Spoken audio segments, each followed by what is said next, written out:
Қайырлы күн, ғылыми жобаның қазылар алқасы. Бүгінгі біздің ғылыми жобаның тақырыбы Амангелді ыстық су көзінің туристік және экологиялық маңызы, ішкі туризмді дамыту және табиғи ресурстарды қорғау контекстіндегі кешенді зерттеу.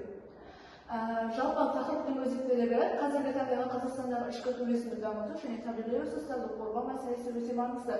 Ыстық су көздері халықтың демалыс орны ғана емес, емдік және туристік нысан ретінде маңызға ие. География, табиғи нысандар зерттеу, экология, қоршаған ортаны бақылау, туризм, ішкі туризмді дамыту, қорғау, табиғатты сақтау жолдары. Зерттеу мақсаты Амангелді ыстық су көзінің географиялық ерекшеліктерін зерттеп, оның туристік маңызы мен экологиялық жағдайын анықтау. Зерттеу болжамы, егер Амангелді ыстық су көзі тиімді әрі экологиялық талаптарға сай пайдаланылса, ол Қазақстандағы экотуризмді дамытатын маңызды аймақтардың біріне айналады.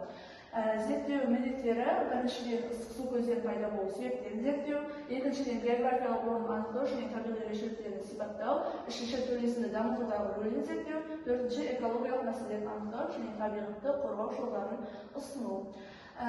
Практикалық бөлім зерттеу іс-шаралары, далалық зерттеу жұмыстары, демалушылардың сауалнама алу, сұрақтар дайындау, жауаптарды жинақтау, аумақта тазалықтарын бақылау, қоқыс деңгейін, ластану көздерін анықтау, су температурасына бақылау жүргізу, маусымдық өзгерістерді тіркеу, туристік саны бойынша диаграмма жасау, статистикалық деректерді визуалдау, географиялық карта әзірлеу, көздің орнын, жолдар мен нысандарды белгілеу.